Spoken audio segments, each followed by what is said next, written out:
Saudara, saya ingin mengingatkan, menghangatkan lagi dan ingin mengulas kisah penting yang saya sampaikan waktu lalu, yaitu mengenai Nabi Bileam. Siapa saudara?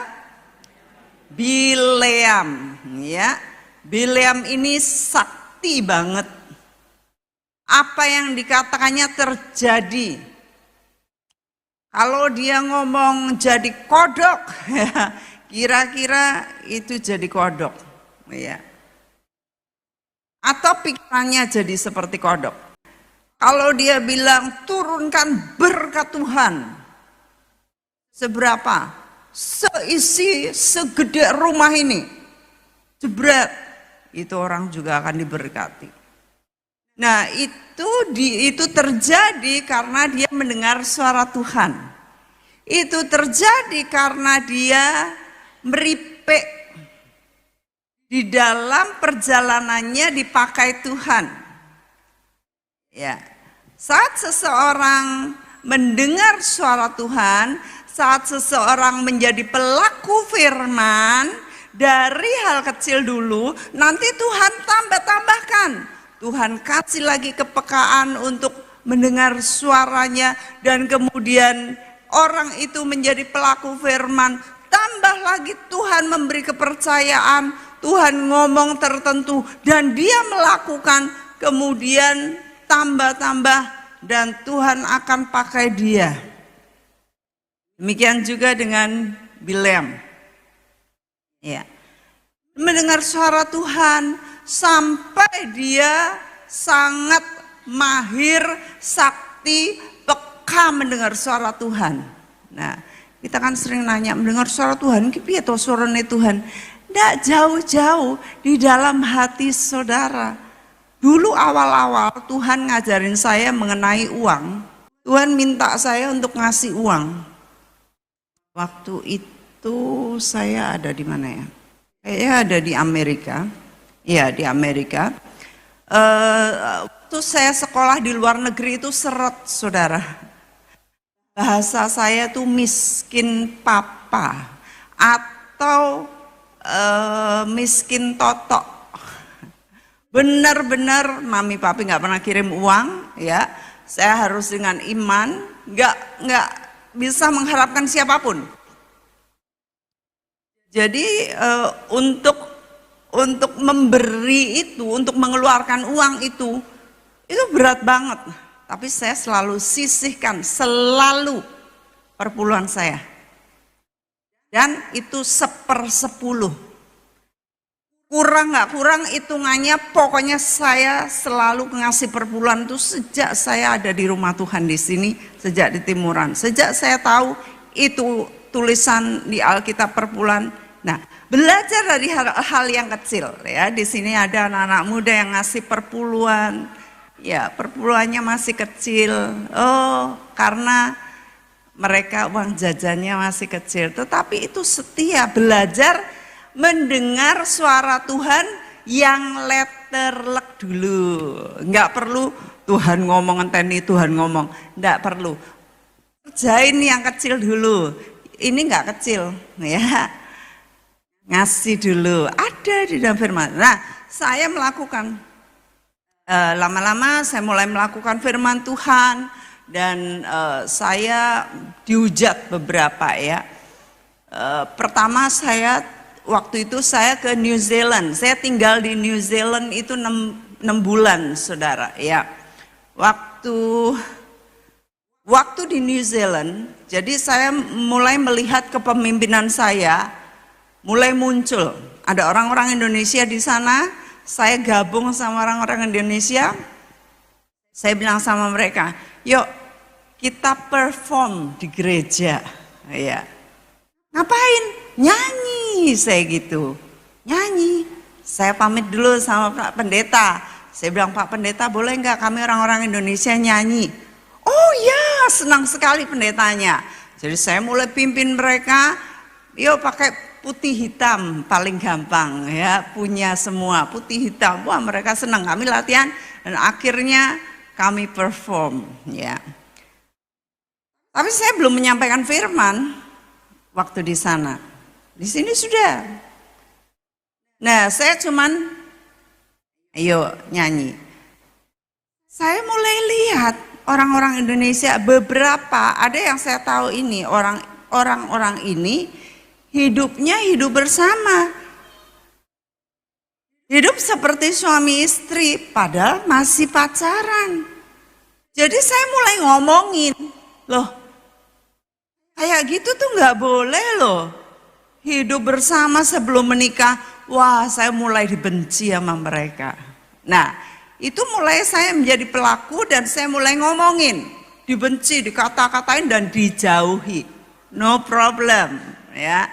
Terus sampai akhirnya ini tadi saya mau cerita mengenai yang uang. Tuhan ngajarin saya.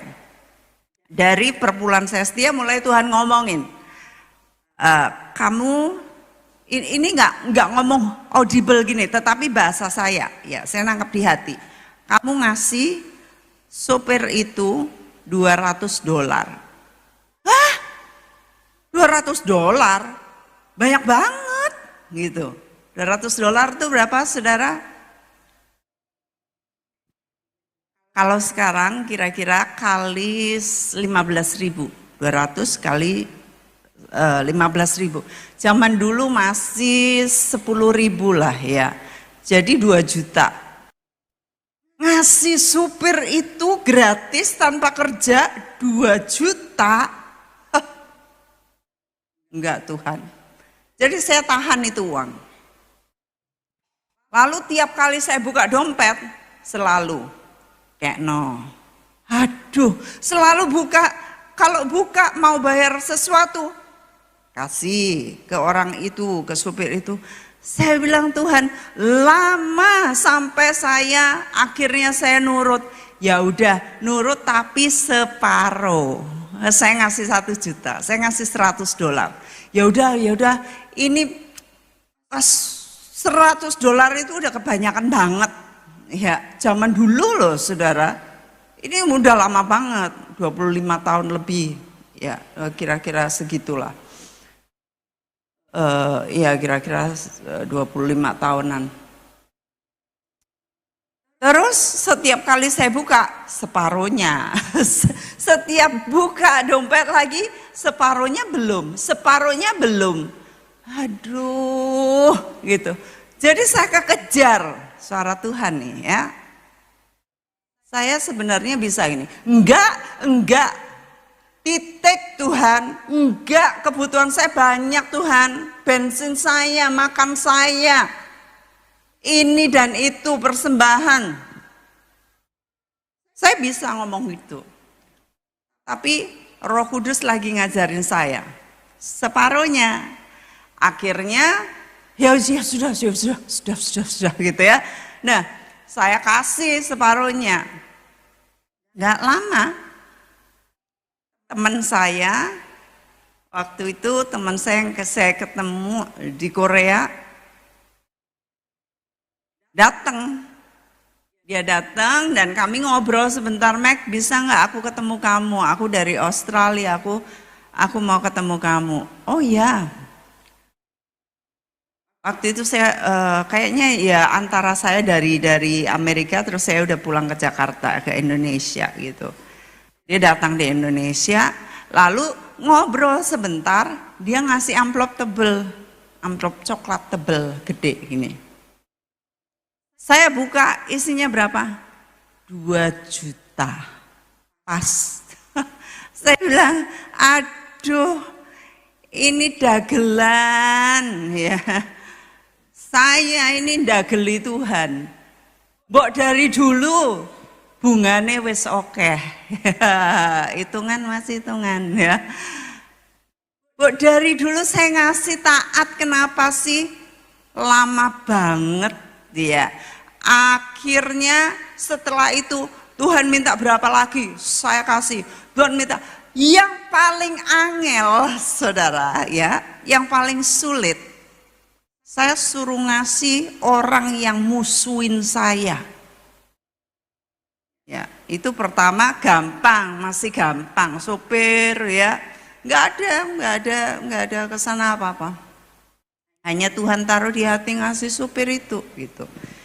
Nah, terus ini kali ngasih orang yang mengatai saya dengan dengki, dengan kejam, dengan caci maki. Selama hidup baru satu kali itu orang yang ngatai saya sedemikian dengan kata-kata vocabulary dari neraka. Padahal hamba Tuhan. Dia ngatain saya, kata-katanya sampai saya, kok ono ya kata-kata kayak gini keluar dari hati seorang hamba Tuhan, dilontarkan ke hamba Tuhan. Saya sudah ingat karena saya sudah ampunin. Tapi yang saya membekas di kepala saya, itu kata-katanya jantenan. Lalu Tuhan bilang gini, kasih ke orang itu. Hah? Kasih ke orang itu aja udah? Hah? Apalagi waktu saya nanya berapa Tuhan? Berapa coba tebak? Wah, saya bilang kalau 50.000 yo wes mayan, yo kuwi luwih akeh saka tukang parkir, ya. 50.000. Tuhan tuh ngomong 10 juta. Saya mau pingsan kalau mau bisa pingsan. 10 juta ngasih orang yang mulutnya penuh dengan wanyel gitu ya. Saya main grundel ki nggak iso saudara. Grundel sama Tuhan yo metune mung waduh. Iya. Ya wes. Anyel gitu. Bukan anyel sama Tuhan. Tapi anyel aku kok dikongkon gini loh. Akhirnya saya kirimkan. Aduh. Waktu kirimkan ngemak jeglong gitu ya. Saya ngasih 10 juta. Terus saya dengar, dia baru dikeluarkan dari tempat pekerjaannya. Dan dia berhutang. Berapa tebak? 10 juta hutangnya. Saya bilang Tuhan kok pas yo. Saya nyauri utangnya musuhku. Tuhan lagi mau ngajarin supaya saya ini punya hati kasih, walaupun kepada musuh. Saudara, kalau saudara nanti lihat betapa mereka-mereka itu yang ada di neraka itu, sekalipun musuh saudara, saudara tidak akan tega lihat jeritan derita mereka ada di neraka. Jadi kalau Tuhan minta saya untuk itu dulu banget, udah lama, udah 20 tahun lebih. Ya. Saya untuk memberikan 10 juta. Ya. Dan saya nggak punya banyak uang, saudara. Ya. Kepada orang yang ya ampun, Tuhan mau ngajarin saya lebih lagi untuk pelayanan lebih lagi, pelayanan kasih. Apa gunanya saya koar-koar, saya pinter di mimbar. Tapi saya nggak punya kasih. Kepada musuh, the best enemy, the wicked enemy. Orang yang, jijikilah kata-katanya itu mencaci maki saya. Ya. Nah, disitulah Tuhan mulai ngasah lagi pendengaran saya. Mulai saya bisa peka terhadap suara Tuhan, makin peka. Saudara, kalau kita taat sama Tuhan, peka. Kalau kita nggak taat sama Tuhan, buntet itu budek kuping. Nggak akan dengar. Saudara tanya sampai ngentiet, nggak akan saudara bisa dengar suara Tuhan. Percayalah. Karena siapa? Yang nutup saudara sendiri. Yang enggak taat, ketidaktaatan menutup suara Tuhan. Seperti Bileam, ketidaktaatannya menutup matanya dari malaikat yang ada di depannya. Keledai aja lihat, tetapi dia nggak lihat. Nabi yang luar biasa, yang perkataannya begitu saktinya, nggak bisa lihat. Keledainya bisa lihat. Orang yang nggak taat sama Tuhan, ya, lama-lama dungu, lebih dungu dari binatang. Ini firman loh yang ngomong.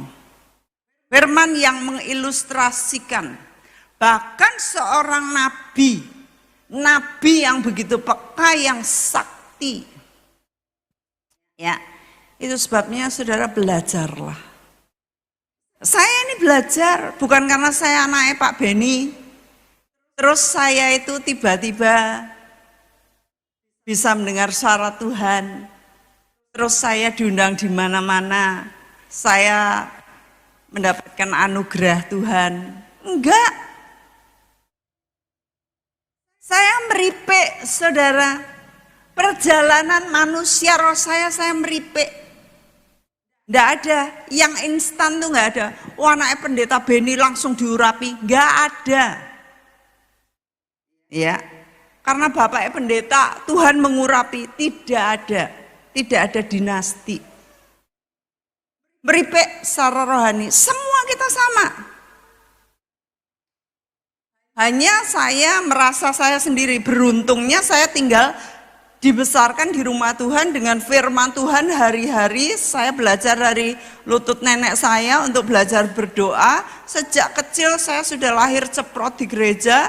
Dan kemana-mana keliling-keliling saya ada di gereja, di rumah Tuhan. Yang membuat saya, akhirnya saya dipaksa papi untuk baca Alkitab, dikasih waktu untuk selesai perjanjian baru yang kecil waktu itu segini warna biru. Ya harus habis dalam beberapa bulan. Dan itu sampai sekarang saya terus baca firman, nggak pernah saya bolong. Setiap tahun itu pasti saya habis paling tidak satu Alkitab itu paling sedikit. Selalu lebih dari itu. Saya baca selalu satu Alkitab lebih. Full. Kejadian sampai Wahyu. Itu lebih dari itu. 1,5 kali atau 2 kali saya baca muter, bahkan 3 kali. Ya. Jadi itu keuntungan saya. Tetapi kita semua bisa ngejar. Gak ada yang bilang, oh saya sibuk, saya soalnya ini. Yang benar. Beneran sibuk. Buang waktunya. Nonton TV-nya. Saya tuh ke rumah beberapa jemaat. TV itu diuripke kayak 24 jam sehari. Diuripke. Ngajak saya ngobrol, bu ini bu, apa gitu ya, kan enggak kerungu toh, udah, tolong dimatikan dulu, dimatikan. Terus saya pergi 1 kali pimpin ke Israel atau kemana, di kamarnya peserta, dia mandi kemana-mana, TV nyala. Saya sampai geleng-geleng. Hari-hari ini telinganya diisi dengan yang sekuler, yang duniawi. Kalau saudara begitu, matikan. 1 minggu nggak usah pakai TV. Hahaha gitu ya, lucu. Karena tiap hari sudah mungkin pakai TV. Saya ini udah puluhan, saya sejak di sini tuh masih saya nonton tinju sama papi. Saya seneng tinju deh, Ben Tyson ya. Tinju, terus apa lagi ya yang saya seneng ya. Sekarang enggak, saya minta ampun. Aduh, olahraga kok teman-teman. Ya. Udah lama saya nggak pernah nonton TV, nggak seneng saya. Kalau di rumah sakit, wah di rumah sakit nilik orang pasti, aduh lagi. Mau didoakan, iya, TV-nya nyala. Ya. Nah, Kita belajar mau peka mendengar suara Tuhan. Suara-suara dunia ini harus dikecilkan volumenya kalau kita mau mendengar suara Tuhan. Kalau kita benar-benar mau dengar, dijauhkan semuanya, suara-suara, dimatikan. Doa enggak ada, saudara harusnya enggak ada HP, dimatikan atau flight mode pesawat itu, tanda pesawat. Supaya tangtung, kayak jojo kayak penting. Orang sing penting. Enggak ada yang lebih penting dari suara Tuhan. Saudara belajar peka. Ya. Sejak itu saya mulai dengar luar biasa. Ya, saya kayaknya dua minggu lalu atau berapa, pokoknya nggak lama, 2-3 minggu lalu ya. Saya melihat seseorang dan tiba-tiba saya ngomong gini, ini orang ini harus ikut saya, ikut misi nih. Harus ikut ke Swiss ini, ikut saya ke Swiss untuk misi. Saya tuh nggak pernah ngomong itu misi itu hampir jarang banget. Pelayanan, kalau ngomong ya bahasa pelayanan, terus ngomong tentang belusuan atau apa. Tapi ngomong misi itu hampir nggak pernah. Tapi hari itu saya ngomong ini orang harus ikut saya misi nih ke Swiss. Nggak sampai 1 jam. Kami makan, terus dia bilang, Ibu Meg, boleh nggak saya bicara? Iya, bicara apa? Bu, kalau boleh, saya ikut misinya Ibu. Sampai kami semua terkaget-kaget, terutama Selfie yang mendengarkan saya. Saya ngomongin sama Selfie, orang ini harus ikut misi nih. Begitu pekanya sama suara Tuhan. Kita belajar, saudara, untuk mendengar suara Tuhan. Ya. Di sini juga ada yang dengar suara Tuhan. Waktu lalu ada ceritanya nih. Ya. Pak Bambang. Dia tuh malamnya itu ngomong gini, Tuhan ngomong gini, Israel. Apa yo, apa namaku diganti Israel ya, pikirnya. Atau mau pergi ke Israel. Tuh ya. Lalu besoknya kita 10 hari KKR Roh Kudus. Pas malam itu saya bilang, siapa yang mau pergi ke Israel? Loh, dia bilang, loh kok pas banget ya? Oh berarti Tuhan mau minta saya ke Israel. Gitu. Nah, akhirnya kami bicara dan terwujud. Tahun depan saya akan pimpin ke Israel. Ya. Kita belajar peka suara Tuhan. Kalau Tuhan ngomong dan kita tidak mau nuruti, ya. Akhirnya telinga kita jadi tuli. Telinga kita nggak akan bisa mendengar. Ini Bileam begitu luar biasanya, tiba-tiba ya ada malaikat di depannya, dia nggak lihat. Coba kita kasih lihat gambar mengenai Bileam ini yang dipepet sama keledainya di dinding, di tembok, di perjalanan. Ini dia dipepet di tembok, dia pukul keledainya, dia ngamuk Karena apa? Kehendaknya nggak dituruti. Padahal Tuhan sudah ngomong, Bileam itu siapa itu orang? Mau ngutuk Israel, kok kamu berdoa kepadaku? Saudara, kalau saudara mau melakukan kesalahan yang berlawanan dengan firman Tuhan, nggak usah nanya Tuhan. Nggak usah. Sia-sia kalau kita mau bengkokkan pikiran Tuhan. Tuhan, jawablah saya. Tuhan, beri perkenananmu. Nyalai firman Tuhan kok minta perkenanan Tuhan. Jelas gak akan. Ini Bileam minta Tuhan. Tuhan, apakah engkau berkenan? Gitu kira-kira. Saya mau diminta ngutuk itu. Saudara tahu kesalahan, jangan nego sama Tuhan. Ya. Dalam hidup kita ini diperhadapkan dengan berbagai situasi yang berkompromi. Ya, yang menyebabkan kita bisa kompromi dengan dosa. Nah, nggak usah doa nanya-nanya Tuhan. Sudah jelas itu salah, sudahlah. Sia-sia kita itu twisting, mau membalikkan hati Tuhan, sia-sia. Ya.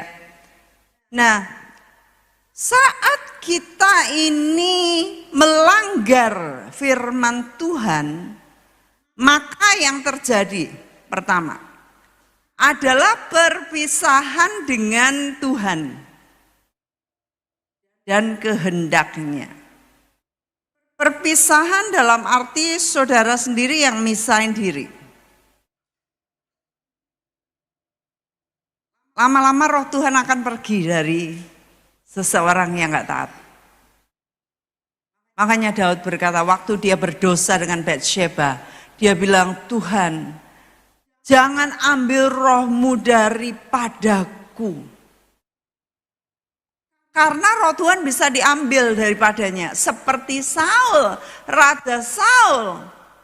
Waktu dia tidak taat sama Tuhan, roh Tuhan meninggalkan dia, yang ganti adalah roh yang dari iblis, roh iblis.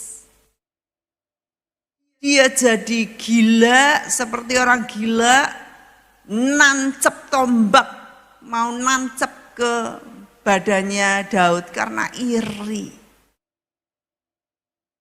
Nah, akhirnya seseorang yang tidak mengikuti kehendak Tuhan akan mengalami perpisahan dengan Tuhan dan kehendaknya dan diganti dengan iblis.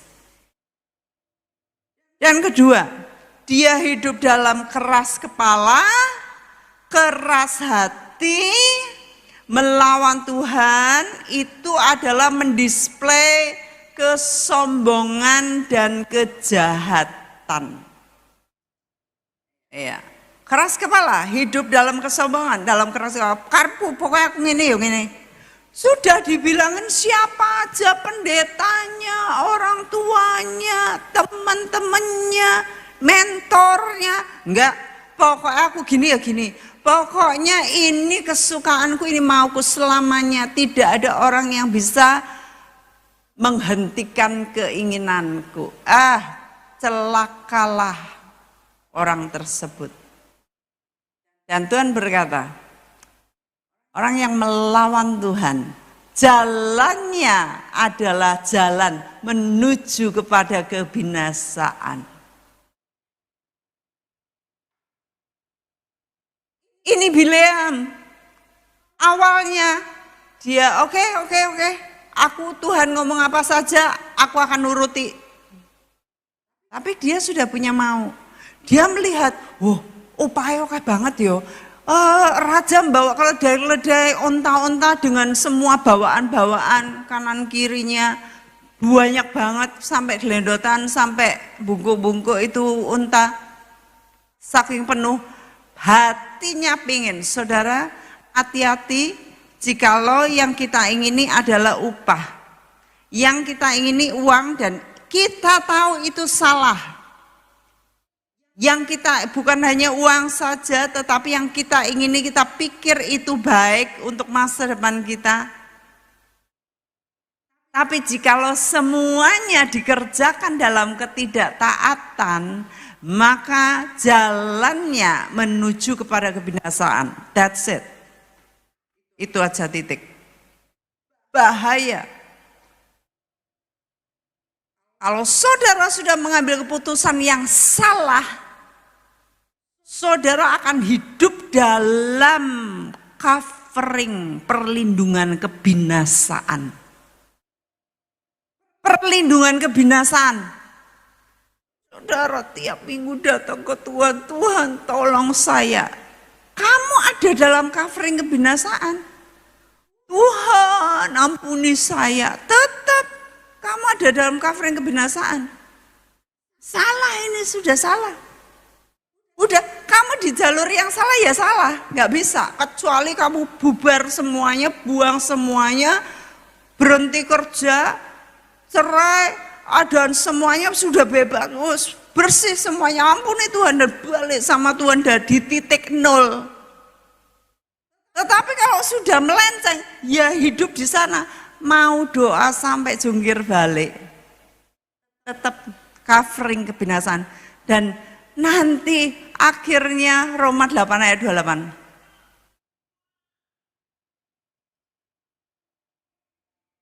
Allah turut bekerja dalam segala hal untuk mendatangkan kebaikan bagi mereka yang mengasihi Dia. Tetapi mendatangkan kebaikannya itu lama banget. Kamu harus hidup dalam kebinasaan rekoso. Tapi terus mengasihi Tuhan. Tuhan gimana? Tapi nggak tahu ini akhir daripada jalan menuju kebinasaan seperti apa. Nanti kita akan melihat jalan menuju kebinasaannya Bileam. Walaupun setelah itu mulai Bileam berkata, oke Raja, bawa kepadaku lembu 7, aku akan persembahkan ini di pojok gunung sana. Coba dikasih fotonya yang kedua, di pojok sana. Maka Raja membawa lembu-lembu. Maka si Balak ini mempersembahkan persembahan kepada Tuhan. Dan dia berdoa kepada Tuhan. Wah, lembunya dibakar.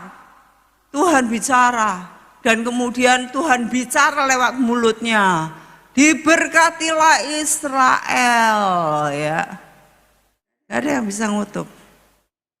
Dan wah, Raja Balak anyel. Piye toh? Datang di kawan untuk kok malah berkati. Dia dipakai Tuhan. Masih dipakai Tuhan, ya, masih dipakai Tuhan, tetapi tetap dia sudah nyalai kehendak Tuhan, dia hidup dalam plan B, rencana B. Orang yang tidak taat sama Tuhan hidup dalam rencana B. Ada di sana, bukan rencana master plan A Tuhan. Hati-hati banget dalam kehidupan ini. Kita diperhadapkan dengan pilihan yang bisa mengkompromikan iman kita. Ya. Beberapa orang berani banget kompromi. Kawin sama orang gak seiman, berani banget. Wah, saya ngeri. Demi cinta ayah. Gombal, cinta bisa didapat di mana-mana. Itu jalan kebinasaan, plan B.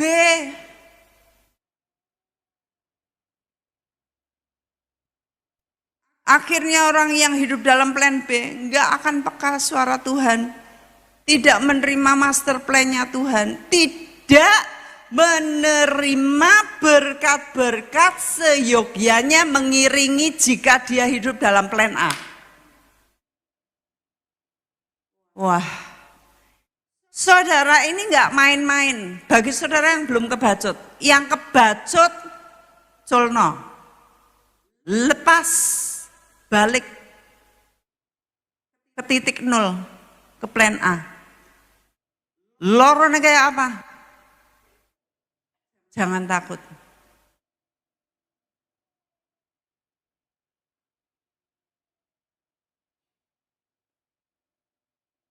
Kita ini diberi free will sama Tuhan. Ya.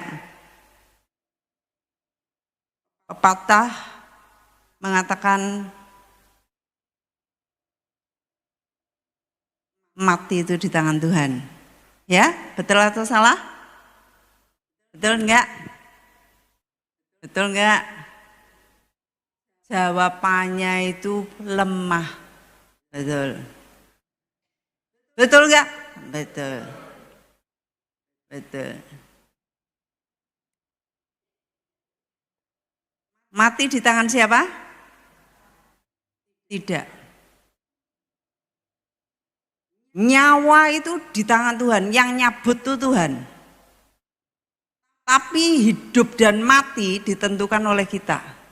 Hidup dan mati kan dikuasai lidah kita. Ya, itu salah satu. Tetapi hidup dan mati juga dikuasai karena cara kita makan salah. Kita mati cepat, kita loro-loronen, gak umur panjang, gak pernah olahraga, makanya ngawur. Iya. Pagi makan durian, siang makan kambing, malam makan babi. Besok pagi makan babi, siang makan kambing, malam makan durian. Terus tiba-tiba nut. Dalam nama Yesus, dalam nama Yesus. Loh, dalam nama Yesus ini di sini diganti bayem. Jadi bukan dalam nama Yesus. Jadi nek sakit darah tinggi di tangan Tuhan enggak? Oh, sekarang jadi berbalik ya. Bukan di tangan Tuhan. Mati itu di tangan saudara sendiri. Hanya nyawa itu yang nyabut Tuhan. Tergantung kapan Tuhan mau nyabut, kamu tidak lagi mengusahakan bait Roh Kudus itu tempat kediaman yang suci, maka Tuhan cabut nyawanya. Jadi jikalau kita melanggar, lalu kita loro-loronen loro hati, aduh kok aku kene uripku Tuhan, hari-hari loro hati cepat mati saudara. Kita baca 2 Petrus 2 ayat 15 sampai 17. Ini orang yang gak taat toh. Tadinya taat sama Tuhan, tadinya sampai dia peka dengan suara Tuhan. Kemudian dia mengingini upah dan kemudian akhir dari hidupnya kita baca bersama-sama 2, 3. Oleh karena mereka telah meninggalkan jalan yang benar,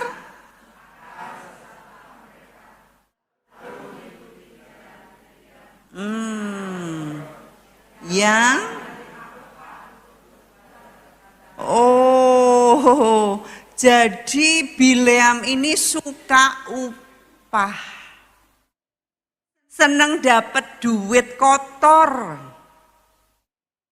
duit haram. Berikutnya, tetapi Bileam beroleh, sebab keledai beban yang bisu berbicara dengan suara manusia dan mencegah kebebalan nabi itu, guru-guru palsu itu adalah seperti mata air yang kering, seperti kabut yang dihalaukan taufan. Bagi mereka telah tersedia tempat dalam kegelapan yang paling gelap. Akhirnya si Bileam ini pun menjadi salah satu guru dan nabi palsu. Yang palsu awalnya ini, kalau nabi-nabi guru-guru palsu ini, awalnya mereka guru yang benar. Banyak orang ngikutin baru menjadi guru palsu. Ada beberapa orang ya, mereka awalnya bagus banget, hidupnya ini banget. Oh, semua orang mulai mengikuti. Tiba-tiba Dia melenceng, minta orang-orang jual rumah-rumah mereka, uangnya diserahkan kepada dia. Katanya Yesus mau datang tanggal 18 Maret tahun 1987. Akhirnya mereka kumpul semua menantikan Yesus datang, jemput mereka. Hari itu sampai malam larut, Tuhan gak datang, akhirnya mereka semuanya bunuh diri. Ada yang begitu, ya. Saat ini di Australia ada yang aku Yesus. Ada tuh.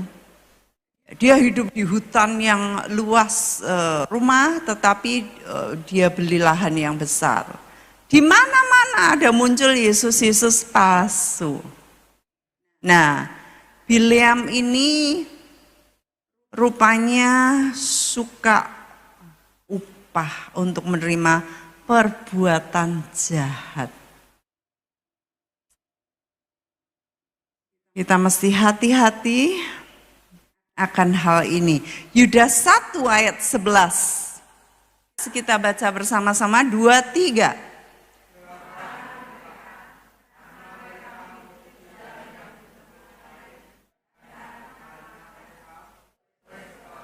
Upah menceburkan diri, kesesatan Bileam, dan mereka binasa.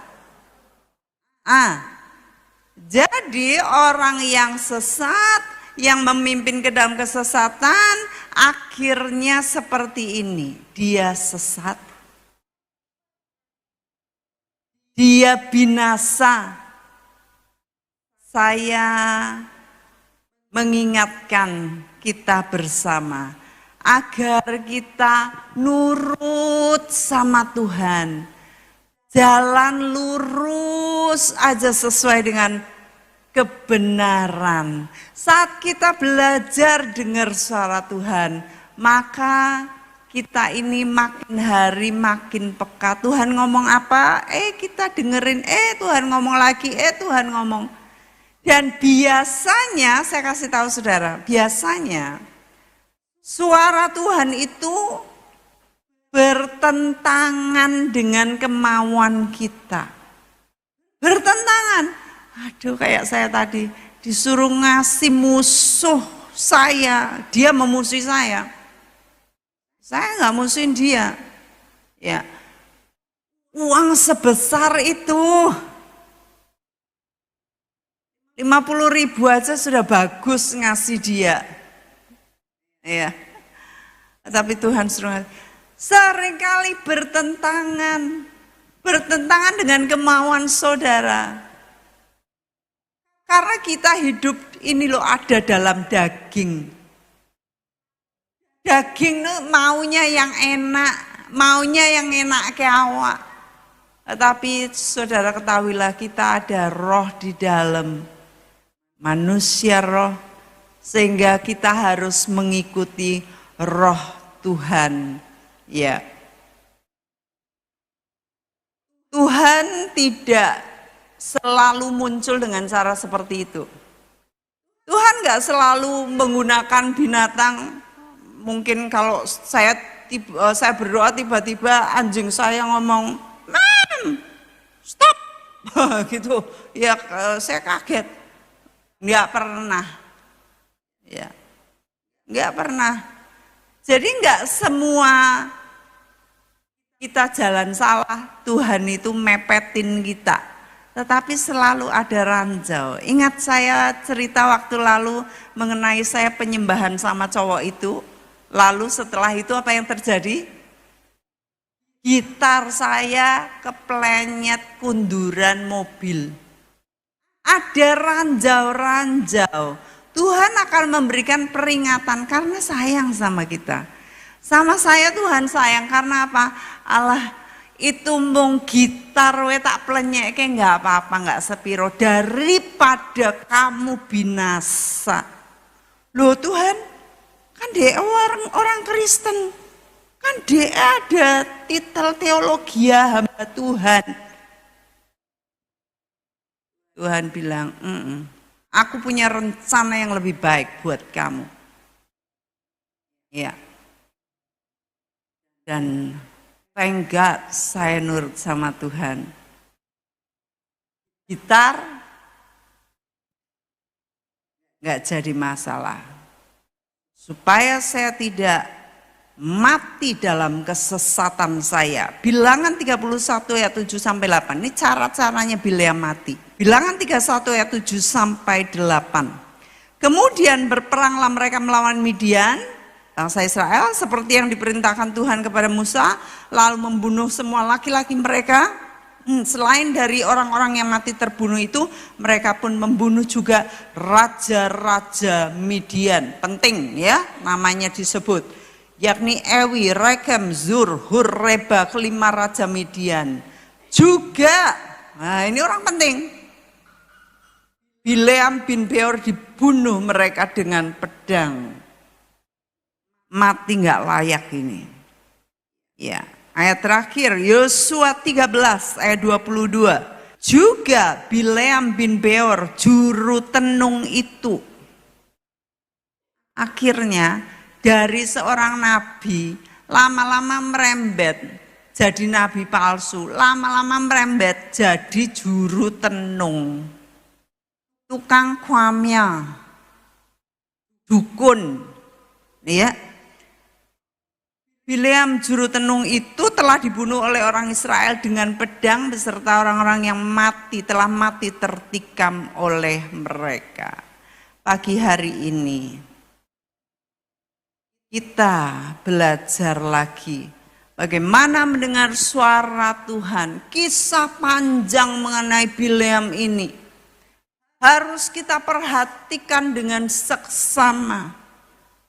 Bagaimana kita terus mengikuti rencana Tuhan, master plan-nya Tuhan, plan A-nya Tuhan, rencana A-nya Tuhan, supaya kita tidak hidup dalam plan B, supaya kita tidak hidup dalam covering kebinasaan sepanjang umur kita. Bileam ini sudah melenceng ke plan B, walaupun dia mulutnya dipakai Tuhan untuk memberkati Israel, tapi dia ada dalam plan B.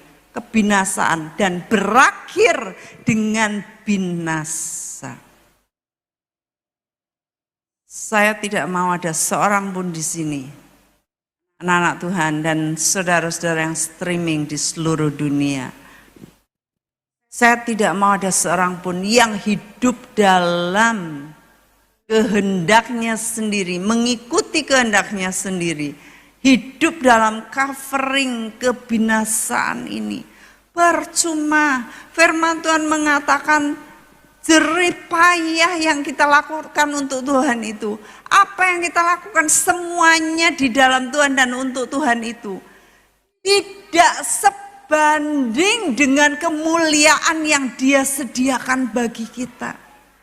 Gak sebanding rekoso kita, sakit hati kita di dunia ini kalau kita mengikuti kehendak Tuhan, gak sebanding nanti dengan upah yang kita terima di surga. Kalau kita mau upah di dunia, kita melintir hatinya Tuhan, kita senang akan upah, itu fana. Upah di dunia ini fana, tetapi di surga saat kita mengikuti kehendaknya Dia, maka upah kita nanti di sana kita bilang, aduh Tuhan, luar biasa Tuhan, aku nggak layak terima semuanya ini. Karena apa? Karena saudara taat kepada Tuhan. Tuhan bilang kalau kita ini ngikutin Dia sepenuhnya, bahkan kita meninggalkan semuanya, akan ditambah-tambahkan 100 kali lipat. Saya meninggalkan semuanya, saya meninggalkan masa lalu atau yang saya pikir masa depan. Tuhan kasih saya jiwa-jiwa begitu banyak. Saya meninggalkan satu orang dengan ranjau mak kerepek gitare. Saya menuai begitu banyak jiwa-jiwa, saya bersyukur. Ini baru di bumi, belum nanti di sorga. Kalau saudara berani berkorban semuanya hanya untuk Tuhan saudara, di sorga upah yang saudara terima, saudara tidak bisa comprehend, saudara nggak bisa ngukur. Wow, saudara nggak akan bisa berhenti kaku. kagum sama Tuhan. Kok Tuhan nyediain upah kayak gini? Aku hanya taat kepada Tuhan. Kok Tuhan memberikan aku upah seperti ini?